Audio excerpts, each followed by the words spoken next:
Good day, class. Welcome to our lesson 7 of Empowerment Technologies. Our lesson for this week is how do we use infographics to present the data we have.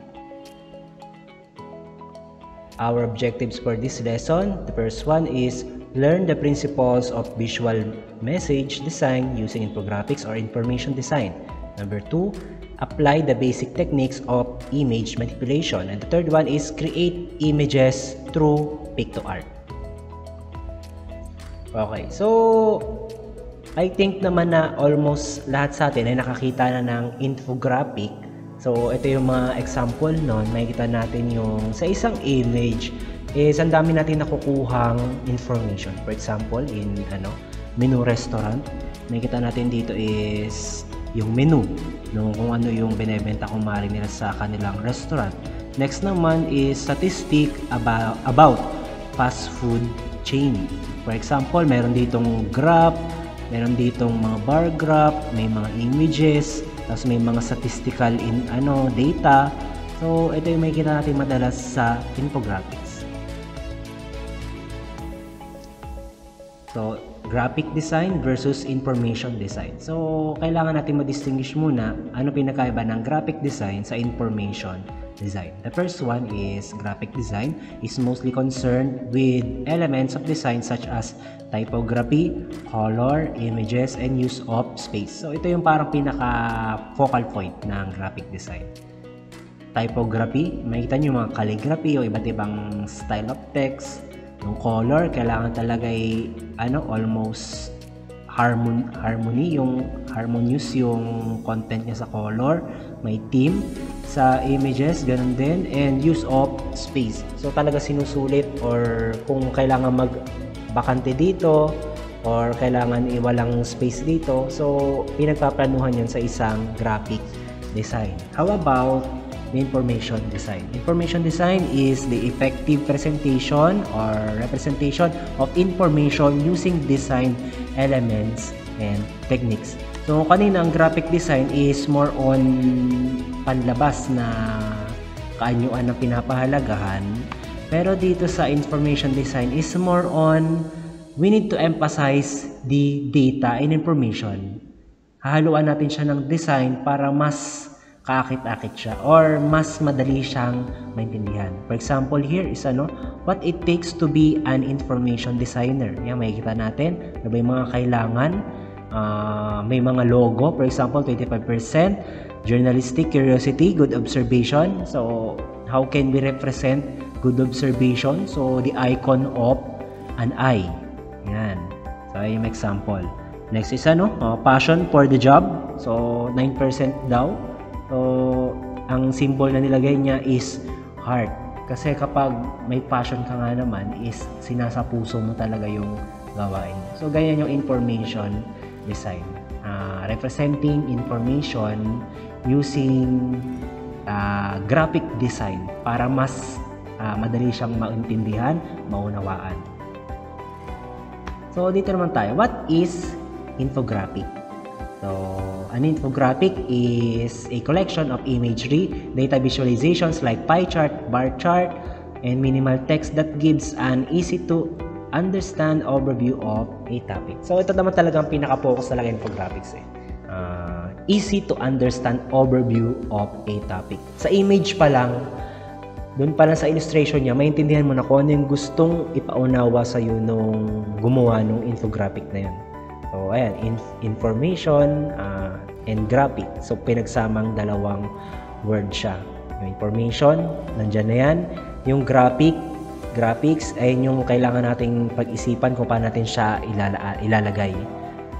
Tapos isa pa pinakamahalaga is kailangan talaga ay aware ka o alam mo yung information or yung topic na gagawa mo ng infographics. Pag di mo kasi alam yan, yung topic dyan is mahirapan ka mag-design.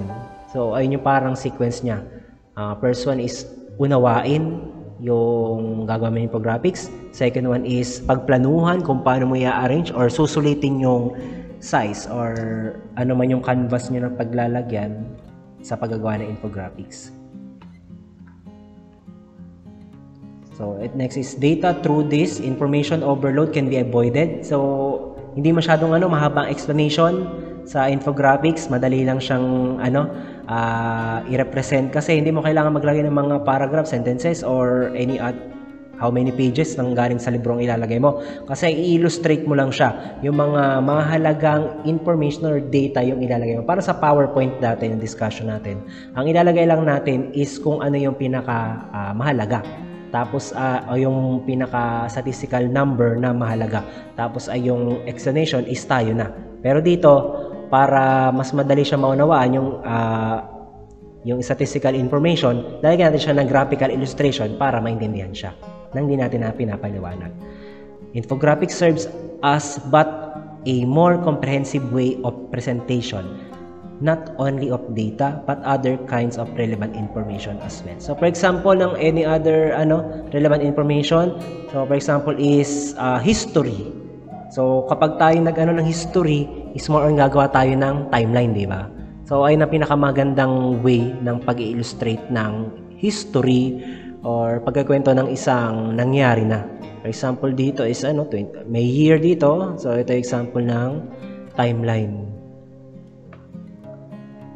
Next is most of the youth learn through visual interpretation and analysis. So sa mga kabataan katulad nyo, katulad ko rin. So infographic talaga yung isa sa mga pinakamagandang way para matuto tayo ng isang information. Yung makikita nyo siya sa Facebook, for example, sa COVID, di ba? Yung mga positive, positive, yung mga negative naman ang test, tapos yung mga statistical, ang ilan ng namatay, sa bilang ng mga nag-positive, etc. So, mas madali siya maintindihan. Katulad nito, kung ito gagawin mong isang paragraph or isang sentence para ma-explain to, so napakahaba nito. So, for example, there are 1.4 billion students on Earth. Only 65.2 million educators globally. Yan, the challenge. Too many children remain out of school and those who are in school aren't learning the skills they need for life and work. So, dito pala pagbasa pa lang natin, sa illustration pa lang niya, naunawaan na kagad natin yung pinapatid niyang information. For example, dito yung ratio. Sa simula pa lang, ratio, there are 1.4 billion students on Earth. And dito rin sa Earth ay meron tayo 65.2 million educators. So, ayun, makita natin yung ratio niya. So, at least, siya, di ba? Nasa 30 or 20 something ang ratio. So, sa atin kasi sa Philippines, madami kasi. Sa isang section, 50. Pero sa ibang bansa, maunti lang talaga. Para kasi yung attention or yung pagtuturo, focus ng teacher is nabibigay niya sa karamihan ng estudyante. Ayan. So, nakikita natin, 15 to 24 years old has not completed primary school and lacks skills for work. So, yan. 1 in 5 person. So, parang isa sa 5 katao from age 15 to 24 years old ay hindi nakapagtapos kahit man lang primary school. Yan. So, ayan, yung natutulong na infographic. Sorry, the environment they frequently engage with exposes them to information, many of which come in infographics. Okay, so here is another example of infographics. So, makikita natin dito, na-illustrate sa atin 5 hurricane categories. So, ito sa sa USA. So, category 1 daw, di ba na-illustrate niya? Hindi na natin kailangan basahin yung napakahabang information, ano niya gagawa niya. Wind, 120 to 152 kilometers per hour. Yan, ganyan daw ang category 1 hurricane. Minor damage lang daw. Ayan. Tapos pag hurricane category 5 is wind 252 kilometers per hour or higher. The absolute worst that can destroy buildings. So doon pa lang sa illustration sa vector na ito is na unawaan na natin ano magagawa niya. Talagang catastrophic yung nagagawa niya. Yan. By failing to prepare, you are preparing to fail. Yan. So malinaw naman dito sa information na binigay sa infographics ito. Tapos ito, infographics naman about sa fake news. How fake news can harm you. Yan. Many believe fake news article. Marami naniniwala talaga dyan. Fake news can affect your grades. So, totoo naman. Madalas kasi pag nakakuha ng information na mali, so ayun na talaga ang malalaman mong tama. Fake news can be harmful to your health. Yan. So, dito naman tayo. Next tayo. So, elements of an effective infographic. So, ito daw yung mga kailangan sa paggagawa ng isang effective infographics. So, the data. Kailangan i-collectahin natin yung data. Tapos ay design. Mahalaga din yung design. Next is shareability. So, pag sinabi yung shareability is madali siyang i-share, madali siyang maunawaan. Next is story. Ayan, makikita nyo yung mga tawag doon, mga merging niya. So kapag pinagsama-sama nating apat na to dito sa sa pinakagitna is makakagawa tayo ng isang good infographic. So kumari ang ating infographic is lacking of design, so mangyayari is boring siya. Boring ang magiging infographic natin. Tapos ay nakita natin dito, pag walang data, kasi pangit ang design, underachieving ang magiging resulta. Yan. So, next is things to consider when making infographic. First one is creative design needs careful planning and proper research. So, kailangan mag-research tayo. Kailangan alam natin kung ano yung gagawa natin infographics.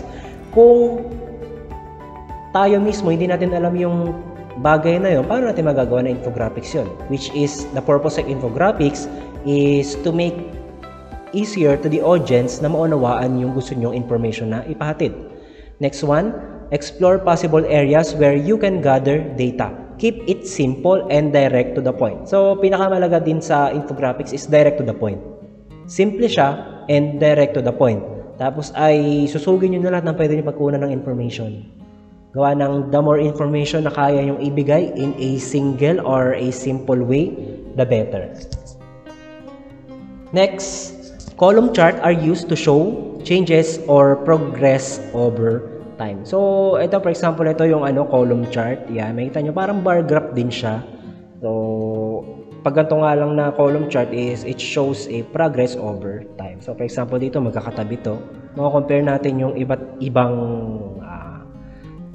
progress in, for example dito, 2020 quarter 1, 2020 quarter 2. So, we can compare. Ano yung naging improvement? Is there an improvement or not? None.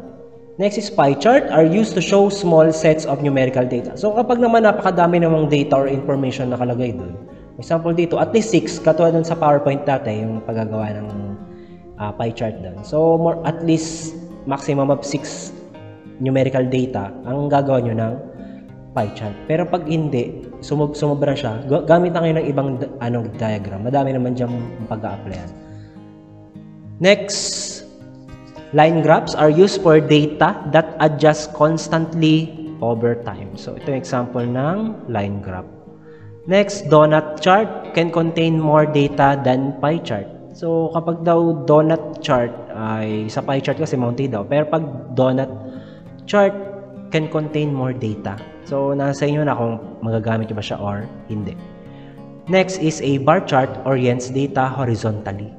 So, ayun yung bar chart. Parang din siya yung dito sa column chart. Pero dito, syempre, single lang siya. Bar chart. Single yung bar niya. Kasi doon mo na mako-compare yung progress. Kasi horizontal yung niya. Next is meron tayong tinatawag na pictochart. So, ito yung pinakamadaling o isa sa pinakamagandang gamitin sa paggawa ng infographics. This is a website. So, pwede nyo itong i-search. So, sa activity nyo, pwede nyo itong gamitin. Pictochart is an easy-to-use web-based infographic maker that allows user to create professionally grade infographics without the need for extensive experience in graphic design. Almost every template contains tips that help in the process of creating infographics for the web, print, presentations, and reports. So, ito isang website. So, free to use naman to. Hindi ko lang alam kung may parang limit siya, pero tingin ko magagamit nyo. Kasi meron siyang mga template. Pag sinabi natin template is ready, ano na siya, ready to use. Tapos ay i-edit nyo na lang para magawa nyo siyang katema or yung content ay katulad ng gusto nyo gawa ng infographics. Tapos ay kailangan, syempre, wag namang parehas sa parehas dun. Baguhin nyo naman yung kulay, yung scheme niya. O kumari naggawa kayo, sinabi nyo sa akin, gawa nyo naman ng ibang design. Ibahin nyo na, wag naman kung ano yung template na yun yung gagamitin nyo. O kung masipag-sipag naman kayo, pwede naman kayo gumawa ng new template. O kayo magsisimula from scratch. Blank niya, para siyang blank document. Tapos kayo maglalagay ng kailangan nyo. Masama-samahin nyo doon. Next is simplified user interface. So, ang kinaganda sa Piktochart is, drag and drop. So, pag sinabi drag and drop is, kukunin nyo lang yung button. For example, itong picture, idadrag nyo lang siya, tapos ay mapupunta na siya dun sa, sa template nyo. And point and click actions make Piktochart easier to use. Para siyang, Word. So, kung nakapag-try kayo ng Word, parang ganun siya. Options include graphics, background, colors, or images, and text. Data can be imported from external sources when you upload files from your computer or from external accounts such as Google. So, pwede kayong maglagay. For example, may gusto kayong ilagay na image na gusto nyo na ilagay doon sa inyong infographics, pwede kayong mag-upload from your computer or cellphone. Upload nyo, tapos ay magagamit nyo na yung picture na yun sa paggawa nyo ng infographics. So, pwede rin naman sa Google Drive, pwede rin naman yun ganon. So, nasa inyo na lang kung saan nyo kukunin yung mga picture or any other resources na gusto nyo ilagay doon sa infographics nyo. Next is preset templates and graphics. So, pag sinabi presets ay yung mga template na sinasabi ko sa inyo kanina. Yung i-edit nyo na lang or i-modify nyo. Gawa ng, kumare, history. About sa history, yun yung templates. Gagawin nyo infographics. So, kuha kayo ng template, preset template na pang-history. Kasi magagamit nyo na yun. High resolution downloads. Works can be downloaded through the formats of JPEG, PNG, and PDF. So, nasa inyo kung paano nyo i-download yung infographics nyo. Ito yung mga format. JPEG, PNG, and PDF. So, I suggest PNG. And professional grade infographics use various shapes, items, and graphics in order to be effective. So, ang kinagandaan dito sa Piktochart is gumagamit siya ng iba't ibang shape, magagandang quality ng images para mas maging effective or mas maging professional yung inyong ginagawang infographics. Okay, so ito yung example ng ng Piktochart. Ayan, ganyan yung makikita nyo pag open nyo. Tapos ito yung mga preset. Ito yung mga preset sa Piktochart. Pipili na lang kayo dyan ng gusto nyong template. Tapos ayun yung modify nyo. So marami ang pamimilian na Piktochart. So how do we use Piktochart? So first one, go to the website, signing up for free, and choose the template you like. Use the tabs on the left side to choose the functions and tools that you want to use. After editing, you can download the file as an image by clicking on File in the menu bar and choose Download as Image. Between file can be downloaded in original or medium size and can choose between JPEG or PNG file. So, makakapili kayo doon. Okay, so here's an example of website of Piktochart. So, log in. So, kapag nakapag-login na kayo is re-redirect na kayo dito sa website ng Piktochart, which we can create our infographics. So, dito sa left panel natin, left side panels, makikita natin dito is infographics, presentations, posters, reports, flyers, social media, and custom sizes. So, we will select infographics. So, dito makikita natin dito na may sets of preset templates na pwede natin gamitin for our Piktochart. So, pwede kayong pumili naman dito ng blank template if you want to start from scratch. So, for example, is pipili ako ng template or preset template ng infographics which shows history timeline. So, we will find a history timeline dito. So, history timeline. So, wala tayong makita history timeline dito. So, for example, dito, use template. So, we can use this as a history timeline. So, ito, template na to. I-analyze nyo kung pwede nyo siyang gamitin or hindi. For example, ang activity for this week is history of Tayabas Western Academy. So, we will start on the establishment of the school, 1928. So, start tayo dito sa 1928. Type nyo lang dito. Tapos, ay magagawa nyo na siya ng timeline from start to present. So, dito may panel pa rin tayo dito sa sa left side. So, graphic. So, kung may gusto kayong idagdag or i-modify, so, nandito yung mga shapes, icons. So, maglalagay kayo dito ng shapes, icons. Illustrations. So, kung gusto nyo maglagay dito ng mga illustration, lines, photos. So, pwede kayo mag-upload dito ng photos. Add lang nyo dito. Tapos, i-select the image you want to upload. Next is photo frame. So, if you want to add photo frame. Next is design components. So, dito sa design components is dito kayo pipili kung ano ang gusto nyong ilagay dito sa inyong template. So, helpful to kung kayo mag-i-start ng infographics from scratch. For example, if we choose comparison, so we will choose a format or layout design which we will use para makapag-illustrate ng comparison of two datas. For example, ito. So, pag in-insert ko to, nagagrab ko siya, drag and drop, tapos ay editable na siya. So, nasa inyo na kung gusto nyo palitan ng color, kung mareto, gawin yung gold, tapos ito ay gusto nyo gawin golden. So, nasa inyo kung paano siya illustrate. Kasi ito, kumari is, compare mo. Ayan, palitan natin ito, kumari is number 1. Yan. So, nasa inyo kung paano nyo siya i-manipulate.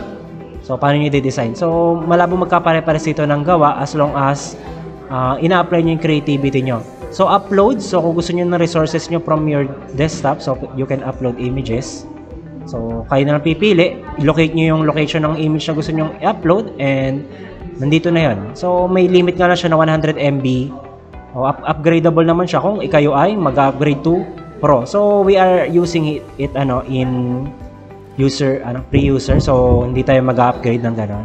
So, for background, so kung gusto natin palitan ng background ng ating infographics, so pwede naman. So, for example, texture. So, pwede pumili dito ng mga preset background. Opacity, kung gusto natin medyo transparent yung background. So, nasa inyo po yun. Next is text. So, kung gusto natin maglagay pa ng mga text, so nandito naman. Katulad dito, may nakalagay dito, Stand with Ukraine. So, pag dinrag ko to, yan, kakaroon dito ng Stand with Ukraine. So, pwede nang gamitan to ng parang sa Word. Pwede mag-Control Z, Control C, and Control B. Color scheme. So, kung tinatamad naman kayo pumili ng combination of colors, so pwede naman kayo pumili dito ng color scheme. So, ano ba nagagawa ng color scheme? So, ito na yung theme. Yung kapag pumili kayo ng color scheme, so ito yung magiging tema or color combination of your infographics. Tapos, tools. So, if you want to insert chart, so, di ba napagkaroon natin to sa Excel? So, gagawa kayo ng dito, ng chart. Yan. So, for example, here's the data. So, sample data lang to. So, editable naman to. If you want to manipulate the line graph or line chart. So, lahat naman ng chart dito is available. So, ayan, vertical graph, triangle bar, so, pie. So, maraming type ng pie dito. Stack bend, icon matrix. So, ito yung madalas na ginagamit sa infographics. So, nasa inyo kung paano siya gagamitin. So, next is videos. So, hindi naman tayo lalagay ng videos. So, pwede kayo maglagay din ng table. Yan. So, kung gusto nyo maglagay ng table sa inyo infographics. Tapos, maps. So, kung gusto nyo ilagay yung map ng, for example, is ng Algeria. So, try natin Philippines. So, we want to insert the map of the Philippines in our infographics. So, makikita natin dito na talagang accurate yung pagkakagawa ng mapa, yung paano pagkakahati-hati ng mga provinces. So, nandito rin. So, ganyan nagagawa ng infographics. So, napakadali niyang gamitin, lalo na kung kayo ibihasa na sa paggagawa ng infographics. So, ayan yung mga functions ng infographics. So, nasa inyo naman yung kung paano siya i-manipulate. So, pwede niya i-zoom out kung gusto niyo makita ng mas malaki. So, nasa inyo na kung paano niyo i-manipulate or gagamitin yung infographics based on your information or yung gusto niyo gawa ng infographics na data. So, ito pa bago pa pala makalimutan. So, pwede nyo siyang i-download. So, pag dinownload nyo siya, pipili kayo dito kung PNG, PDF. So, PowerPoint, di naman tayo magsisave na PowerPoint. So, sa quality naman, kung gusto natin normal, medium, or high quality. So, yan. Kasi save as PDF. So, gusto natin PNG. So, save as PDF na natin siya. So, ayan, magsisave na yan. And, mapupunta na sa ating device. So, yun lamang po ang discussion natin dito sa ating Piktochart. So, yan, nag-save na siya dito. So, hintayin nyo lang. And, makikita nyo na yung inyong image sa infographics. So, hintayin natin.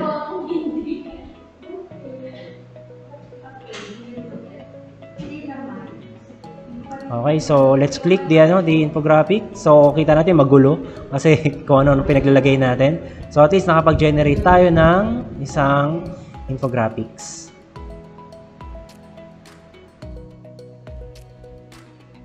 Types of infographics. So there are 8 types of infographics. The first one is visual article, an infographic in which wordy content is made more visual.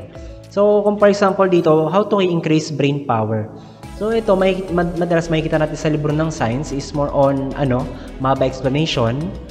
Pero kapag ginamitan natin siya infographic, so gagamit tayo na more on visual aid. Para bang visual aid yung gagamitin natin? Para ma-illustrate kung ano mga dapat gawin or dapat malaman ng isang tao about dun sa topic na yun. For example, dito, how to increase your brain power. So in foods, ano mga dapat kainin, mag-exercise, matulog ng sapat, and do meditation. Okay. So next is the timeline. Outlines events chronologically. So for example, ito ay mga history. So madalas ito ay gagamit ng mga timeline illustration like this one. Yan. So nagpapakita to ng timeline. Pwede rin history. Kumare, i-start tayo ng Spanish colonialization. So for example dito 1521 nakarating sina Magellan dito sa Pilipinas. Tapos for example is presidents of the Philippines. So start tayo dito kay Emilio Aguinaldo.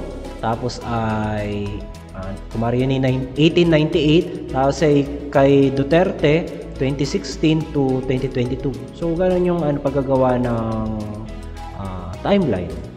Next is flowchart. So flowchart is more on logical chart. And ginagamit ito sa mga, for example, is engineer, IT. So designed to make the viewer answer a series of questions to reach a particular answer. So ano ba meron dito sa flowchart na ito? So step by step siya. For example, digital marketing strategy. Are my potential customers socializing there? So if yes, do I have time to know how to do this myself? Plus if no, review strategy and pick another channel. So kapag no, tapos ay na-review mo na, so babalik ka ulit dito sa our potential customers socializing there. Pag yes, ito pipili ka ulit. So ganyan yung logical charts. Next is cheat sheet. So alam ko namang aware kayo sa cheat sheet. So, hindi ito yung tinutukoy, gagawa kayo ng kodigo tapos ay nasagot nyo sa exam. So, ito ay cheat sheet. Isinawag siyang cheat sheet kasi more on siya yung mas magpapadali sa ating sasagutan or gagawin. For example, dito is the keyboard shortcuts on Windows. For example, is Windows R. So, Windows button plus R. Pag pinindot daw natin na sabay yan, is lalabas na yung ating run dialog. So, ay mga for example, yung Control C o copy, tapos Control B, paste. So, another shortcut yon. Ayun yung cheat sheet. Parang nakalist down na lahat ng mga shortcuts. Kahit anong pwedeng gamitin dito. Next is comparison. A visual comparison of two things. So, kahit naman hindi tayo nagagawa ng infographics lagi, alam naman natin ibig sabihin ng comparison. So, nagko-compare to ng two or more things. Hindi lang dalawa. Pwedeng higit pa sa dalawa. For example, dito, kinumpare yung aso at saka pusa. Dogs have, ilang daw ang ngipin nila. For example, dog, at least 42. Sa cat, at least 30. Dogs are scavenging carnivores. Cats are strict carnivores. Life expectancy ng dogs, 7 to 14 years. Sa cat, 7 to 14 years. Sa cat is 12 to 14 years.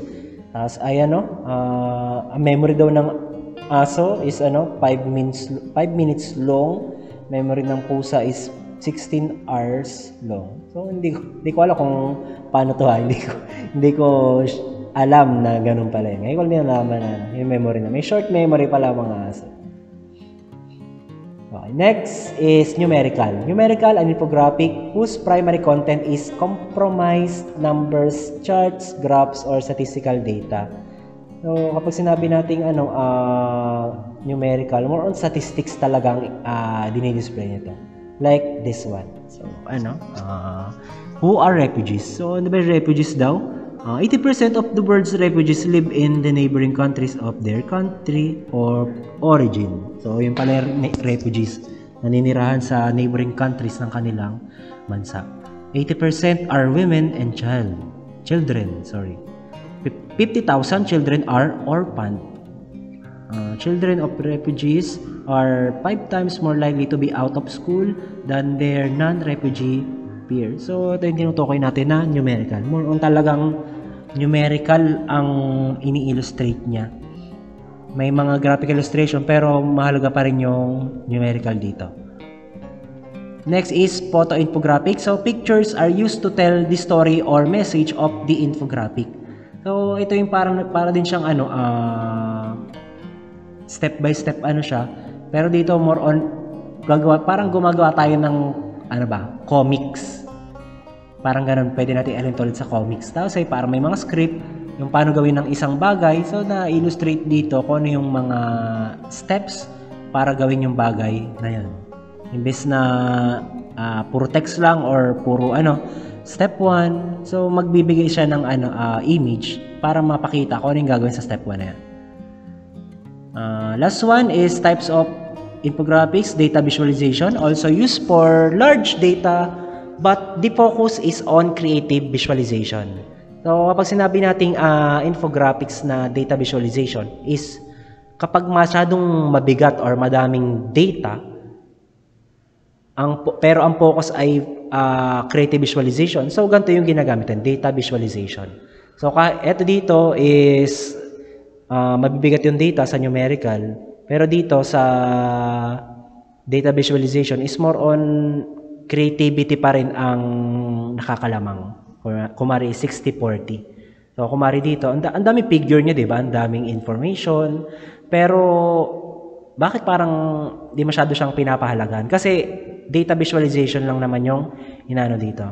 So, topic is 2019 every minute of the day.